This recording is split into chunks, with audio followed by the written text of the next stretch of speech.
I am beyond excited to introduce 카일리 제너, 킴 카다시안의 딸로 인스타 팔로워가 무려 3억 명. 3억이면 돈을 얼마나 벌까요? 그녀 인스타에 게시물 1개를 올리는데 광고비 15억을 추정합니다. 카일리의 나이는 26. Talking in my sleep at night, making myself crazy. 두아리파, 싱어송라이터로 그녀의 노래 뉴 루즈의 조회수는 30억. 참고로 난리가 났던 BTS의 DNA 조회수가 15억입니다. 마지막으로 페리스 힐튼 호텔의 손녀로 킴 카다시안을 하녀로 부렸다는 루머가 있을 정도로 박강한 유명인, 유명한 걸로 유명한 사람이라는 용어의 시초입니다. 이 어마무시하게 유명한 3명의 공통점이 있습니다. 같은 브랜드를 입는다는 점, 바로 포스터걸입니다. 포스터걸은 2017년 영국에서 설립된 패션 브랜드입니다. 가격은 얼마나 할까요? 먼저 두아리파, 그녀가 입은 건 똑같은 게 없어서 비슷한 걸 봅니다. 24만 7천 원. 카일리 제너가 입은 옷은 27만 2천 원. 가격이 그렇게 높지는 않습니다. 질문입니다. 이 3명은 돈도 많을 텐데 왜 이 작고 저렴한 브랜드를 선택한 걸까요? 특히 두아리파는 이 브랜드를 런칭할 때부터 지지했습니다.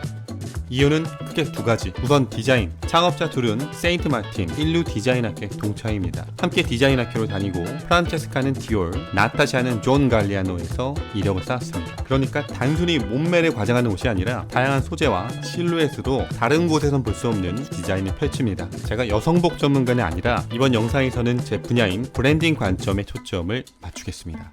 두 번째, 예술. 처음에 이 옷 보셨을 때 어떠셨나요? 너무 야한 거 아니야? 즉, 외설적으로 느껴집니다. 반면에 창업자는 말합니다. 자기 표현입니다. 내가 갖고 있는 관능미를 뽐내는데 문제가 있나요? 우리는 자신감 넘치고 대담한 여성들입니다. 즉, 예술이라 말합니다. 과연 예술인가 외설인가? 여러분 생각은 어떠실까요? 같이 포스터걸의 캠페인을 보면서 생각해보면 좋을 것 같습니다. 먼저 예술과 외설의 차이가 뭘까요? 정의하고 시작합니다.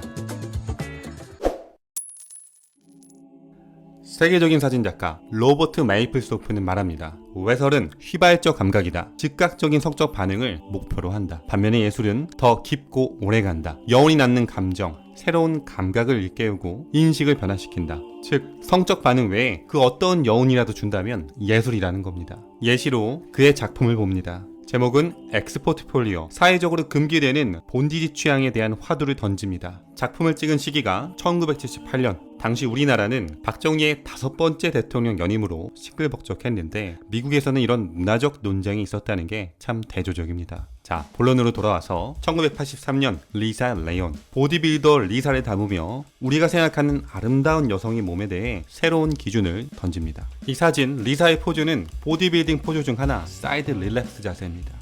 1986년 블랙북. 흑인의 나체를 담으며 아름답다는 우리 기준의 인종차별적 편향에 대한 화두를 던집니다.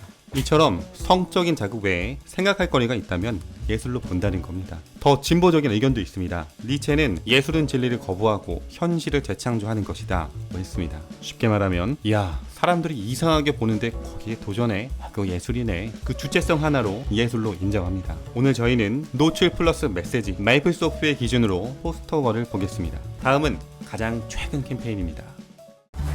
Inside this love factory. 지금 진행 중인 캠페인입니다. 제목은 러브 팩토리. 한 남자의 선택을 받기 위해 노력하는 여자들을 그립니다. 분위기가 상당히 바벨론스럽죠.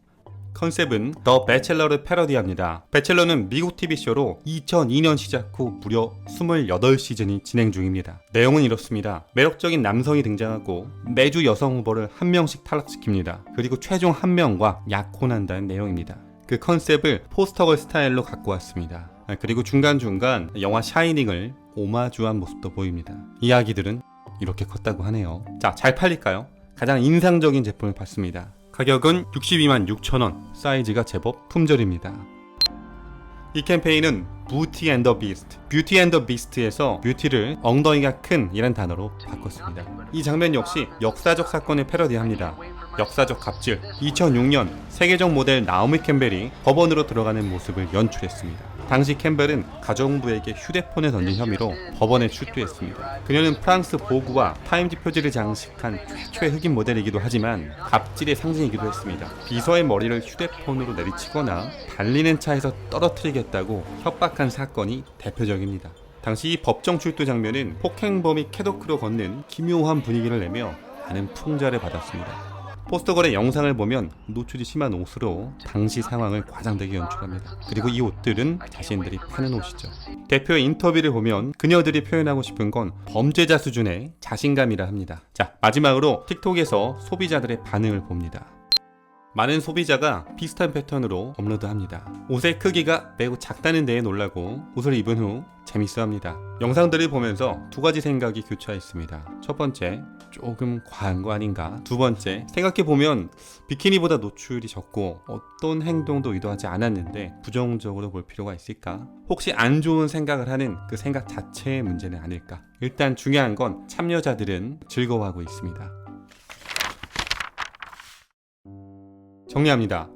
오늘은 유명인에게 내 옷을 입히는 법으로 시작했습니다. 포스터걸의 방법은 다정한 위트. 두 창업자는 자신의 브랜드에서 가장 중요한 가치를 말합니다. 1번 섹시함, 2번 유머. 그리고 둘 중에 더 중요한 건 2번 유머입니다. 옷을 열심히 만들다가도 우리가 여기에 위트를 담았나 확인합니다. 그리고 이 위트는 이 옷을 입는 사람들을 지지하는 방법입니다. 당신은 외설적인 사람이 아니에요. 재치있고 관능적인 사람이에요. 슬럿 쉐이밍, 노출이 있는 옷을 입었다는 이유로 문란한 여자다 라고 낙인 찍는 사회학 용어입니다. 끊임없이 이 잣대와 마주해야 하는 유명인들에게 포스터걸의 메시지는 다정하게 들립니다. 두 창업자가 두아리파와 카일리 제너를 얻은 방법입니다. 모든 신규 브랜드가 꿈꿉니다. 유명인이 한번 입어주면 좋은데 예산이 없네. 그럴 때 이 포스터걸을 떠올리시면 좋을 것 같습니다. 소비자는 내 제품의 특징, 장점, 이야기에는 관심이 없습니다. 그들이 관심 있는 건 자신의 서사입니다. 당신이 파는 그 제품이 내 결핍, 내 서사를 어떻게 완성시켜줄 수 있는가입니다. 마음을 얻기 원하는 상대의 서사적 결핍을 잘 살피시기 바랍니다.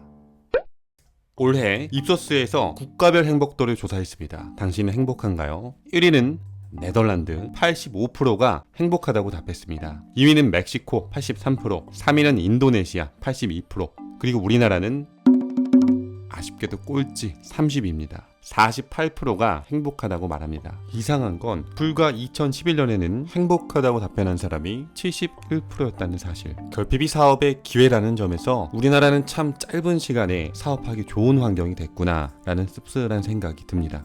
이 10년 사이 뭐가 이렇게 우리를 불행하게 만든 걸까요? 느끼시는 불편함들을 댓글로 공유해주세요. 작은 것도 괜찮습니다. 혹은 궁금해요, 잘 봤어요, 구독했어요 같은 말도 좋습니다. 더 좋은 콘텐츠를 만드는데 정말 큰 도움이 됩니다. 자, 그럼